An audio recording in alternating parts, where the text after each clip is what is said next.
Hey guys, welcome back to my RKF YouTube channel. So guys, বহুতো ভাইটি ভন্টিয়ে মোলৈ comment কৰি খুদি আছে যে সিএম ছাৰে যে দুদিনৰ আগত যিখন ভাষণ দিছিলে হে ভাষণখনত সিএম ছাৰে কৈছে যে অসমৰ যিবোৰ ঘৰত এটাও চাকৰি নাই সেইবোৰ ঘৰৰ ল'ৰা ছোৱালীক 10 মাৰ্ক এক্সট্ৰাকে দিম বুলি কৈছে সেইটো কিমান দূৰ সঁচাকে আপোনালোকক সেই 10 মাৰ্কটো দিয়া হ'বনে নহয় নে ইলেকশনৰ কাৰণে তেওঁলোকে এইবোৰ কথা কৈ আছে সো গুটেখিনি কথা পাতি মাজে ভিডিওটো যদি 10 মাৰ্কটো দিয়ে কেনেকে দিব কাক দিব কেনেকে গম পাব যে আপোনালোকৰ ঘৰত চাকৰি আছে নে নাই সেই গুটেখিনি কথা পাতি এইটো ভিডিওটো ভালদৰে চাব তাৰ আগতে যদি আমাৰ চেনেলটো সাবস্ক্ৰাইব কৰা নাই কৰি ৰাখিব কাৰণ যেতিয়া নতুন ভিডিও আপোনালোকক লাগবহাম তাৰ নটিফিকেশনবোৰ তেতিয়া পাব যদি চেনেলটো সাবস্ক্ৰাইব কৰি বেল আইকনটো প্ৰেছ কৰি ৰাখে তো গাইজ প্ৰথমতে আপোনালোকক নিউজৰ যেটো ক্লিপটো আছে সেই ক্লিপটো প্ৰথমতে মই আপোনালোকক দেখাই লওঁ আমাৰ আহিবলগীয়া যিখিনি ভ্যাকেন্সি আছে যেহেতু আমি যিখিনি এপ্লাই কৰি থৈছো অলৰেডি সেইখিনি পোষ্টৰ ফিজিক্যাল টেষ্ট হক ৰিটেন টেষ্ট হক সেইখিনি কেতিয়া হ'ব সেইটো এটা আমি অনুমান পাই যাম এই ভিডিওটো আমি চালে প্ৰথমতে আমি ভিডিও ক্লিপটো চাই লওঁ তাৰ পিছত আমি বাকি কথা পাতিম আমকৈ আকো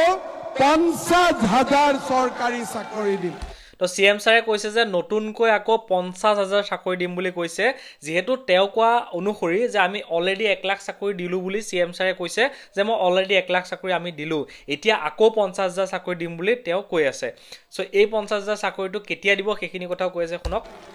৫০,০০০ চৰকাৰী আৰু চাকৰি দিম জুলাই মাহত পুলিচৰ ইন্টাৰভিউ তো আমাৰ পুলিচৰ ইন্টাৰভিউ কেতিয়া হ'ব যিসকলে খুদি আছে তেওঁলোকক কৈছো যে জুলাই মাহত পুলিচৰ ইন্টাৰভিউ হ'ব আপোনালোকে ভালদৰে প্ৰেক্টিস কৰক তাৰ পিছত বাকিখিনি কৈ আছে শুনক সেপ্টেম্বৰ অক্টোবৰত গ্ৰেড 3 গ্ৰেড 4 সেপ্টেম্বৰ অক্টোবৰত গ্ৰেড 3 গ্ৰেড 4 যিসকলে এপ্লাই কৰিছিলে তেওঁলোকৰ এক্সাম পাতিব মই নতুন নিয়ম কৰিছো এই নিয়মটো আপোনালোকে জানে যে কিছুমান ঘৰত দুজন তিনজনে চাকৰি পায় আৰু কিছুমান ঘৰত এটাও চাকৰি নহয় হয়নে কিছুমানত বোলে দুটাই পালে তিনটাই পালে কিছুমান ঘৰত এটাও চাকৰি নাই এইবাৰ মই নিয়ম কৰিছো যে দুটা তিনটা এখন ঘৰত চাকৰি হ'ব নালাগে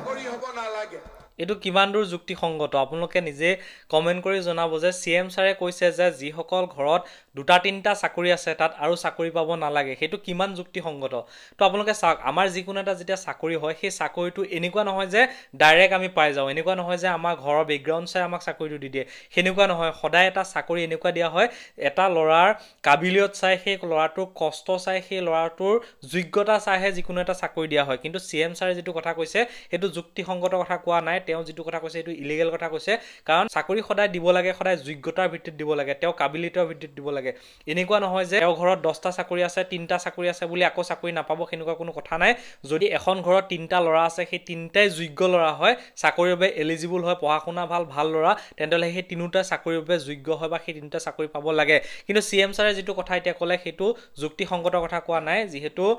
সিএম ছাৰে কৈছে যে যিখন ঘৰত দুটা চাকৰি আছে তেওঁলোকে আৰু চাকৰি পাব নালাগে হেতু কোনো কথা নহয় কাৰণ এখন ঘৰত আপোনালোকে চাওক ধৰ এখন ঘৰত 3টা লৰা আছে সেই 3টা এনেকুৱা নহয় যে সদায় সেই 3টা একেলগে থাকিব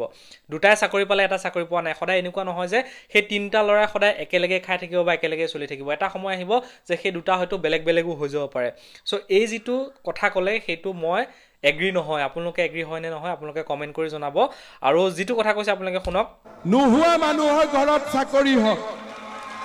এটো মই সাপোৰ্ট কৰো যে নোহুৱা ঘৰতো চাকৰি হ'ব লাগে তাই কৈ যাম যে যিবোৰ ঘৰত চাকৰি নাই তেওঁলোকৰ ল'ৰা ছোৱালীয়ে ভালদৰে পঢ়াশুনা কৰক ভালদৰে কষ্ট কৰক তেওঁলোকেও চাকৰি পাব লাগে হেতু মই এগ্ৰি কিন্তু এই যেটো কথা ক'লে যে যিসকল ঘৰত চাকৰি আছে তেওঁলোকক চাকৰি আৰু হ'ব নালাগে হেতু কিন্তু ইলিগেল কথা কৈছে বা হেতু যুক্তিসংগত কথা কোৱা নাই আৰু সেই কাৰণে এইবাৰ যাৰ ঘৰত চাকৰি নাই হি ইন্টাৰভিউত 10 নম্বৰ এক্সট্ৰা কৰি পাব এতিয়া সিএম ছাৰে যে কৈছে 10 নম্বৰকে এক্সট্ৰাকে পাব বুলি কৈছে যে এই 10 নম্বৰটো তোমালোকক দিবনে নিদিয়ে যিসকল ল'ৰা ছোৱালী ঘৰত এটাও চৰকাৰী চাকৰি নাই সেইসকল ল'ৰা ছোৱালীক 10 মাৰ্ক এক্সট্ৰাকে দিম বুলি সিএম ছাৰে কৈছে কিন্তু যদি আমি এটা চাও মোৰ ভিডিও আপোনালোকে নিশ্চয় চাই থাকে মই দুমাহৰ আগত এটা ভিডিও বনাইছিলো যেতিয়া আমাৰ অসমৰ বাজেট উত্থাপন হৈছিল বাজেট আপোনালোকে নিশ্চয় গম পায় যে এই বছৰত কি এক্টিভিটি হ'ব সেই গুটেটো বছৰৰ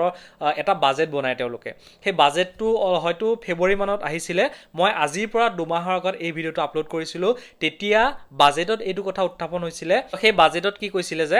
5% weightage to family without government employees মানে যদিহে তোমালোকৰ ফ্যামিলিত কোনো এজন গভৰ্ণমেণ্ট এমপ্লয় নাই মানে তোমালোকৰ ফ্যামিলি যদি এজনো চাকৰিয়াল নাই তেতিয়া হলে 5% মাৰ্ক তোমালোকক এক্সট্ৰাকে দিয়া হ'ব ধৰক তোমালোকে যিটো মাৰ্ক পাবা ধৰা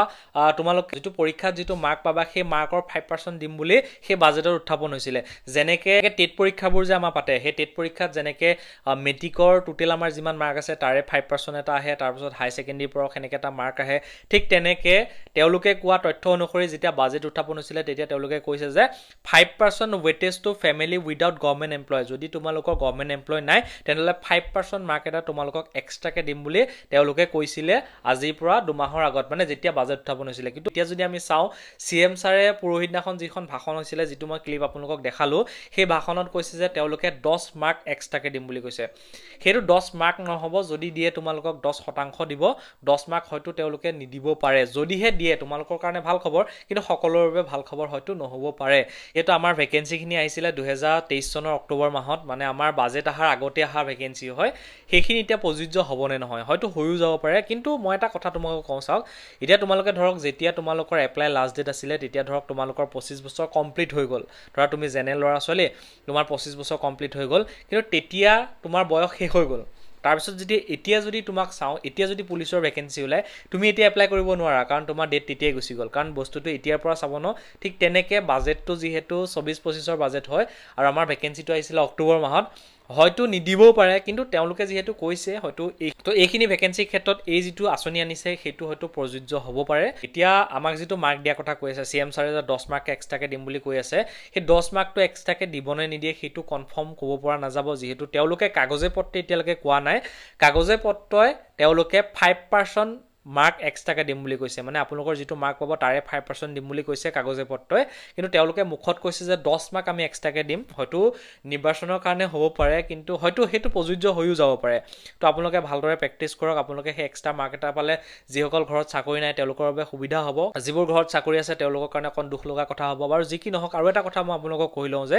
এইবোৰ যিবোৰ আছনিবোৰ এটো একোটা আছনি হয় আছনিবোৰ এনেকুৱা যেটো এবাৰৰ বাবেহে প্ৰযোজ্য হয় তাৰ পিছত হেতু আছনি কাম নাইকিয়া হৈ যায় যেনেকে মই 2013 চনত মেট্ৰিক পৰীক্ষা দিছিলো তেতিয়া এটা আছনি আহিছিল যে যিসকলৰ 50% ওপৰত মাৰ্ক আছে তেওঁলোকক আমি ল্যাপটপ এটা দিম বুলি কৈছিল তেতিয়া মই এটা ল্যাপটপ পাইছিলো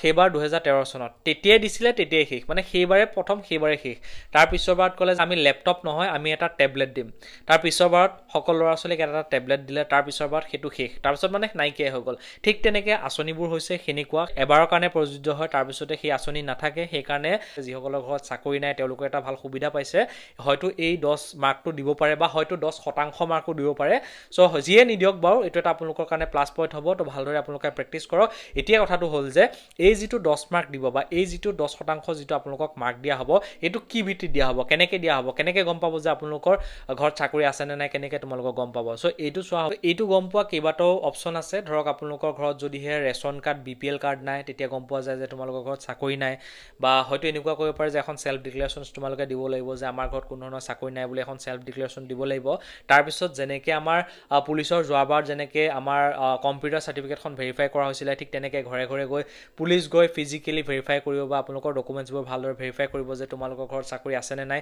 যদিহে এই সুবিধাটো দিয়ে বা যদিহে এই এক্সট্ৰা মাৰ্কটো দিয়ে তেনলে পুলিচ ঘৰলৈ আহি তোমালোকক ফিজিক্যালি ভেৰিফাই কৰিব যে তোমালোকৰ ঘৰত চাকৰি আছে নে নাই তেনেকে ভেৰিফাই কৰি হয়তো এই মাৰ্কটো দিব পাৰে কিন্তু এইটো বস্তু এতিয়ালৈকে কাগজে পত্ৰই প্ৰযোজ্য হোৱা নাই হয়তো হ'বও পাৰে বা নহ'বও পাৰে যেহেতু এতিয়া বৰ্তমান ইলেকশন চলি আছে ন ইলেকশনত যিবোৰ আমাৰ পলিটিচিয়ান আছে সকলোৱে এনেকুৱা ধৰণৰ লোভনীয় অফাৰ দিয়া সকলোৱে আমি দেখি আহিছো আগৰ পৰাই